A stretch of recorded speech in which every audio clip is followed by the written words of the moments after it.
I don't want to see this on your MySpace page. MySpace was a dated reference even when this movie came out. This many holes blown in the Humvee, but nothing hits Tony. An entire article called Metal vs. Wood. Mad Men wasn't popular enough yet in 2008 for Roger to play Howard Stark. Name actor with a bald head tells us who the surprise bad guy is 4.5 minutes into the movie. Forbes didn't spell check this magazine cover, or they like stupid puns. It's a sin either way. Jon Favreau's in Vegas, but he's not picking up beautiful babies. So this chick was so turned on by how brazen Tony Stark was in asking her to bed that she got in the car and drove for 3+ hours with him to Malibu? So is he the Joker now? Scene does not contain a lap dance. Gwyneth Paltrow. How'd you take it? Like a champ. How does Pepper know that the reporter took it like a champ? Was she in the bedroom with them? Yeah, I'm just your babysitter, and so, you know, when you need your diaper change, thank you, let me know, and I'll get you a bottle. If you're using bottles when you change diapers, you are a terrible babysitter. Wait a minute, why does the bad guy insist on having Stark build the Jericho missile instead of just killing him immediately? We learn he's already got the connection to Obadiah, so he can buy Stark weapons under the table, so why not just buy a Jericho that way? If he shoots Tony right now, he can still get the Jericho and then fulfill his promise to Obadiah to kill the guy. The arc reactor is here, but then we see it, granted ever so briefly, but with that unmistakable blue glow when he shows Jensen the blueprints, which is before he's actually put the damn thing in his chest. That could run your heart for 50 lifetimes. Wait a second, is the reactor needed to keep shrapnel out of his heart or to power the thing? If only there was a shining, gleaming clue that could have tipped the terrorists off that Tony wasn't building a missile. And I will see them when I leave here. Jon Favreau forgets to show the Grim Reaper behind the sky to hammer home how doomed he is. Where did he get the hair gel? Someone forgot to tell this guy he has video cameras set up in this room. The only guy who actually keeps an eye on the video feed sees Tony doing some crazy robotic leg thing and goes in to call them on their but then just drops it and lets them get back to work. Missiles don't have masks. This should have been a dead giveaway. If these guys had ever seen Hunt for Red October, they know to be careful shooting in a room full of missiles. So none of these guys even got one bullet anywhere near the giant eye holes? Did none of the flames of this explosion get through his eye holes either? I want an American cheeseburger. Well then why the did you go to Burger King? Manufacturer division of Stark International. Until such a time. Well, you know, that's just like, your opinion, man. This evil rich guy gets around on a Segway. Pepper yanks out the magnet Tony tells her not to take out, but then they both just forget about it and put the new one back in without a magnet. What? That's pretty funny, but wouldn't serious injury or death occur from crashing face first into a concrete wall and then falling from that height? Wait a minute, the coffee Pepper brought him back before he talked to Obi, and then tested flight inside, and then tested the flight of the suit outside is still steaming hot? Apple and Dell monitors sharing screen time makes my geek head spin.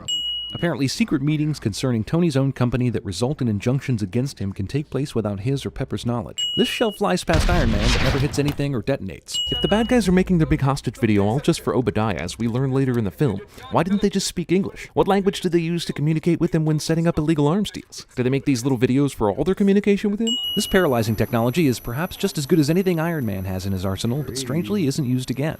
You really think that just because you have an idea, it belongs to you? This is what Stan Lee must have told Jack Kirby and Steve Ditko back in the day. Why doesn't he use this thing to roll across the floor and save more of its energy? She's fine. She's with 5 agents. They're about to arrest Obadiah. That's not gonna be enough. Why doesn't Tony just call her right now and tell her to stop? Next time, baby. Yeah, not for you.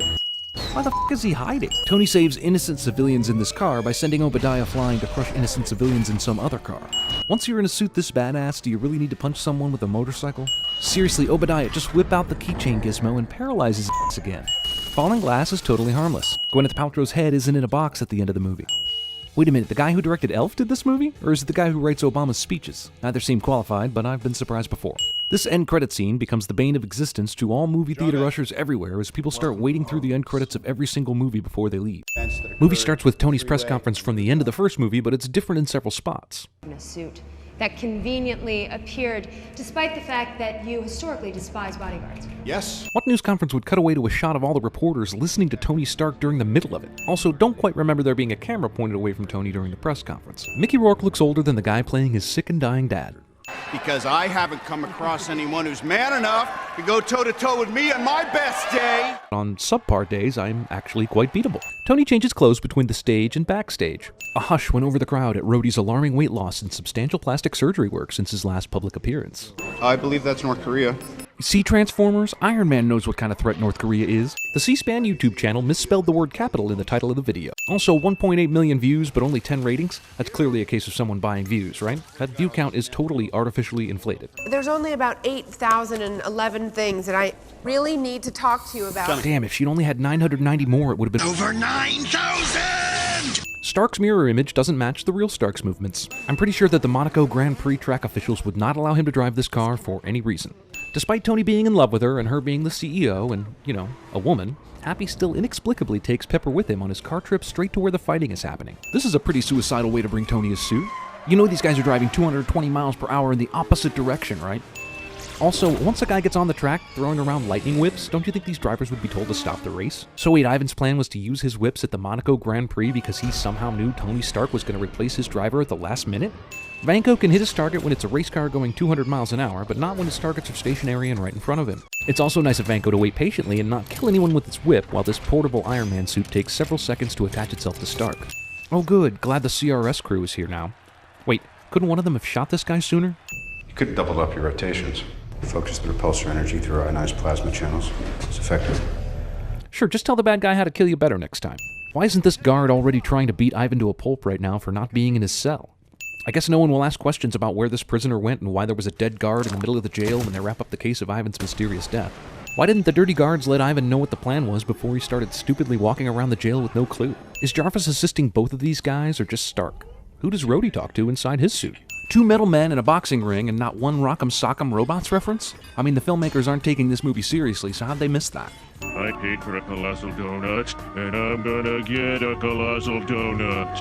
Howard Stark is a madman. There's a little bit of Roger Sterling in this guy. I wonder if Howard Stark was also banging Joan. Okay, I'm done now. People are relying on you to be Iron Man, and you've disappeared. And couldn't have said it better myself. We came to see Iron Man, and what we get is 2 short action scenes, 1 big finale, and tons of masturbatory Avengers references. Dead for almost 20 years. Still taking me to school. Well, you said earlier he was cold and distant and didn't have time for you, so I doubt he was ever schooling you. Unless you mean literally taking you to school as in... We're talking about a guy whose happiest day was when he shipped me off to boarding school. Why does this beam of unexplained makeup burn through concrete and steel, but not the cables just to the left of this triangle holding thing? Why does Vanko keep zipping and unzipping his sweatshirt throughout this scene? Tony mutes the call with Vanko so he can talk to Jarvis without Vanko hearing, but then carries on talking to both of them without using the mute button anymore. Unassemble the suit while you're at it, put it together. In the first movie, it took 5 hours for a suit to be assembled. Even if Tony has gotten much more efficient, this second movie makes it feel like he can just print out suits in mere minutes. Movie shrugs its shoulders about all the people who surely died from falling shards of glass. Tony, I'm locked on. I have target lock. On what? On you! Couldn't Rhodes just have said, "My suit is target locked on you," without being coy? No one gets hurt or killed when the world-class ammunition breaks through the observatory tower glass. This drone manages to crash land without hitting one person in a large crowd of people. Iron Man takes a sweet-ass time saving this kid who might be blown to bits any second. Listen. A pack just peeled off. They're headed back to the expo. Got it. Why would Vanko take control of Rhodey's suit but still leave him able to talk to Stark on the comm? Coming in on you. Let's get this away from the expo. You're just now thinking of this? Watch the road. Car does not include driver's side lap dance. Drone 303 is shot down here, and then the tracking system indicates it's actually here that it gets shot down, and oh yeah, Drone 305 was destroyed at some point too. How is this guy planning to attack Natasha? Was he hoping to catch her by surprise by hiding in this closed doorway in plain view? I'm reading significantly higher output and your vitals all look... How is Romanoff able to read Stark's vitals from Vanko's computer? Well, don't stay down here. This is the worst place to be. Even though Tony says the drones will arrive any second, he and Rhodes still waste 15 seconds bickering about who should stand where. Why doesn't Vanko just have all the drones fire all the missiles as soon as they land, instead of dramatically pausing for several tense seconds? Couldn't Tony just have done this in the first place? Oh, I think you should lead with that next time. Yeah, no. Sorry, boss. I can only use it once. It's a one-off. Yeah, that's funny, Tony. That was the one time to use it, face, when you're surrounded. Okay, so the first Iron Man movie had some bad guy making his own Iron Man suit, and then the climax is a big Iron Man versus Iron Man thing. The second movie has a bad guy making his own Iron Man suit, and then the climax is a big Iron Man versus an Iron Man thing. If the Mandarin has his own Iron Man suit in Iron Man 3, they'll have the trifecta. Okay, so any sensible person would have taken off flying the very second Vanko's chest piece started blinking red, but instead Iron Man and Rhodey have to pause and then have a chat about it. Also, if Vanko's so smart as to set up a failsafe measure in the self-destruct thing, then why is he so dumb as to set it on a 30-second delay, giving Tony and Rhodes plenty of time to get away? Look, I know the last time Tony saw Pepper was right here, and then the building is evacuated, and then she tells this cop she's gonna stay, but Tony doesn't know that, so how does he know to fly to this exact place to save her at the last minute? I heard the whole thing. You should get lost. I was here first. I was here first? Heard the whole thing? This is a random roof in the middle of Queens. What made you go here of all places? This is birdemic. Yes. I want my bird.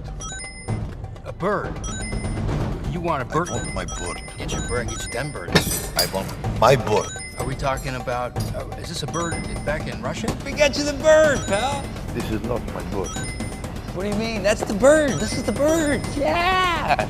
Well, a lot of streets get this bird. It's a beautiful. We got this. This is a great bird. This is not my boat. Even if it's not the bird, I mean, this is a gorgeous bird. I like you. I got you the bird. Hey, there he is. It's the bird man. Oh, now you like the bird. Is that your bird? You love that bird, don't you? You know what? Take the bird. And they're already predicting their sin tally. In case you confused it with Bern, Idaho. Mullets were not in style in 1999. Jon Favreau's at a New Year's party, but isn't picking up beautiful babies. Oh, wow. Hey, Tony. Up on the roof in 5 minutes. Tony is addicted to nerds. Chemically recoded. So this is basically the same research that Oscorp did in The Amazing Spider-Man? Happy is addicted to genetically engineered superplants. Giant holes on Tony's arm after the injection, and a miracle cloth wipes them away. So basically, Tony built a bunch of suits that can come to him as shown in the final battle scene, so what's the point in building the Mark 42 when he can just call up a suit from one of the other 40? He wanted a suit that came to him specifically in pieces? Seriously? Iron Patriot. Not sure if Iron Captain America or American Iron Man. Joan Rivers. Tony and Colonel Rhodes discuss important classified information in a bar. Gwyneth Paltrow. Happy's too stupid to know how to flip an iPad. Tony's security guard doesn't know how to use an iPad, but can research everything on the evil guy in less than 5 minutes of finding out about him. Movie suggests the iPhone could take a distinguishable image of a license plate from the entrance to the parking lot while the car is moving. A Shane Black movie set at Christmas? How original. Busted. What a dick. Tony Stark manages to change the phone in front of him to a significantly better phone just by being in its presence. When Tony is sending a holiday greeting to the Mandarin, he has sunglasses on, but then in the next shot from behind, he doesn't have any glasses on. Then they reappear in the next shot and he takes them off. Vertical video. Just saying. And I'm just saying you're a terrible extra. Good mic placement, dude. This guy only brought a pen and a pad. Tony Stark is addicted to phones. Car is pointed one way when he gets in, then leaves in the other direction. What are you doing? What's that over there? Boobs. Tony is able to make an exact copy of a crime scene that was not completely photographed or sketched. For an international superhero and weapons supplier, Tony Stark seems suspiciously lacking in the security department. I don't remember what I had for breakfast. Gluten-free waffles, sir. Tony Stark eats gluten-free waffles. Yes, Tony, great idea. Tell the bad guy exactly where you live so he can come after you. Actually, after being the Iron Man for so long, shouldn't the bad guy already know where he lives? Nobody who watches the US airspace for a living notices these suspicious, unauthorized helicopters armed with explosives making a dangerous beeline straight for Iron Man's house. The force of the explosion would definitely kill Tony when he hit the f***ing concrete wall. Man, if only there was some kind of protocol to activate all the other Iron Man suits to spring into action. Tony! Where the hell is S.H.I.E.L.D.? Tony Stark was underwater way longer than humanly possible. We are 5 miles outside of Rose Hill, Tennessee. Jarvis uses Apple Maps. Child character represents the intended age demographic. Which happens, dads leave. No need to be a pussy about it. Tony is addicted to kids. Tony gives a dangerous weapon to a little kid. I think that my boss is working for the Mandarin. Former lover turns out to be working for the bad guy cliché. Dora the Explorer watch. The only enemy that actually threatens to defeat Tony Stark is panic attacks. Discount Halle Berry. No one in this whole town recognizes the most famous man in the world. How the hell did Killian's soldiers find Stark in the middle of nowhere? While the extremist soldiers can heat up metal to near liquid states, their clothing remains completely unaffected. I see Tony Stark went to the Prometheus school of running away from things. Not even a half hour of screen time and he's already better than Carl Grimes. Turning paper upside down and it means something else cliché. Last time I went missing, if I remember correctly, you came looking for me. No, that was the other roadie. Discount Brian Austin Green. This tattoo. Villain kidnaps the hero's girl cliché. The time it takes for Tony's bulb grenade to blow up down the hallway is significantly longer than the one he drops in the fountain. Now the glove's on his right hand? The electric glove is made for his left hand, as shown here. Ben Kingsley isn't Gandhi in this scene. My name's Trevor. Surprise! Except it's stupid. If Trevor's an actor, how come none of the members from his previous productions he worked on, or any of the acting guilds he was affiliated with, can recognize him? They rule from behind the scenes. I see Killian went to the Miranda Tate school of explaining one's entire plan to the one person that could foil it before actually killing them. There's nothing in either of Killian's hands, but when he goes to shoot Maya, the gun appears when he raises his arm. In the following shots when he leaves, the gun is gone again. At one point in the movie, Aldrich Killian spits fire out of his mouth, completely destroying a staircase. However, in the final fight, he never uses it once, even though it seems to be one of the most powerful things he can do. Windows on Air Force One are bulletproof. When Tony is in captivity and calls for his Mark 42 suit, the suit tries frantically to escape from the garage in Tennessee. Once it finally escapes, it only takes a few minutes for the suit to then reach him, meaning it must have been flying at something like 23,000 miles per hour. Yet when Tony is saving the people falling from Air Force One, he barely has the speed to reach all of them in time. Tony Stark's scar changes places during cuts. He's a chunky monkey. Chunky monkey? That's offensive to large people falling from the sky. Honestly, now they're traumatized and offended. What are they screaming about? They're getting free skydiving. That ain't cheap. Dramatic slow motion shot of people falling into the water cliche. The Iron Man suit gets broken and smashed to pieces by a truck. It doesn't matter if Tony's in it or not. In the first movie, the suit could take a direct hit from a tank shell and Tony shrugged it off like it was nothing. Now a freaking truck can destroy it. At that time. The house party protocol, sir? House Party Protocol features neither kid nor play. Yeah, that seems like protocol. Leave the president chained up in a fully working Iron Man suit in a place where he can easily escape. The amount of Iron Man suits is too damn high. Badass gigantic suit making a f***ing awesome entrance, wrecks everything in its path, and then used to support the tower. Seriously? Oh yeah, that's awesome. Give me a suit, okay? Oh, I'm sorry, they're only coded to me. Yeah, and Pepper. And Killian. Iron Man suits are racist. Seriously, where are the Avengers?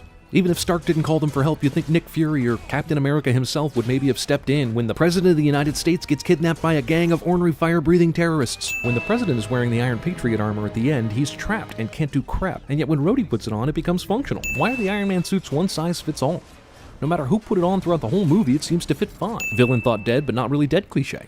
Killian's not fighting in his own Iron Man suit in the climax. Damn. Missed the trifecta. Shocking Gwyneth Paltrow survived scene, not really all that shocking. Before being captured, Pepper decided to pick out a bra that was 100% fire and extremist proof. Maybe she bought it at the same place Bruce Banner picks up his shorts. Pepper rips off a suit's arm and then uses the repulsor without a power source. At the end of the movie, Pepper can instantly shoot the hand blaster from the Iron Man suit with no experience at all. Damn it, did Gwyneth Paltrow just save the f***ing day? Scene does not include a thermonuclear lap dance. Stark orders Jarvis to blow up all the suits and then taps his ear as though he had an earpiece, even though he has nothing in his ear. But Jarvis still heard him. The clean slate protocol, sir? The clean slate protocol? The you can save the girlfriend or this important political character but not both? This movie would be a Dark Knight ripoff if it wasn't already ripping off The Incredibles. So the armors all have fireworks in them? Why didn't the suit on Pepper's arm explode? Shouldn't that mean the Igor armor should be destroyed too and the tower should be falling down on them? Police take Trevor into custody instead of Shane Black. Great, Tony gets the shrapnel out of his chest. Now he just has to worry about living his life with a gaping hole where his sternum used to be. Yeah, it's totally cool to just hurl your leftover machinery into the ocean. Tony is a dick to the environment. Iron Man films still yet to talk about Tony's alcoholism. Tony is driving an Audi R8 e-tron, which is an electric car, and electric cars do not make that noise. No AC/DC in an Iron Man film. Way to rip off the Nolan Batman trilogy with the title of the movie showing up at the end, especially since Iron Man 1 and 2 didn't do this. The movie says, oh, you stayed for the end credits scene? F*** you.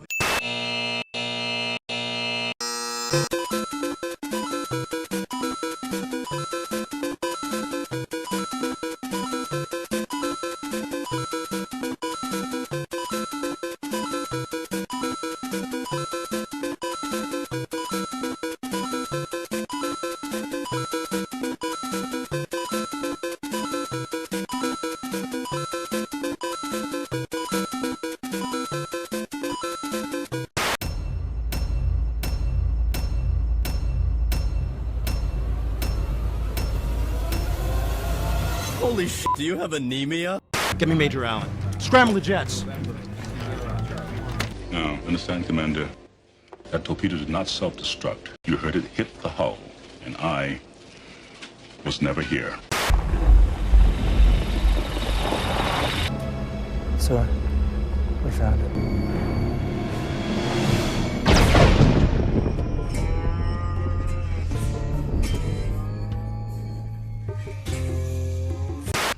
What are you gonna do to me? You'll see. You're zip-tied to a bed. Nowhere!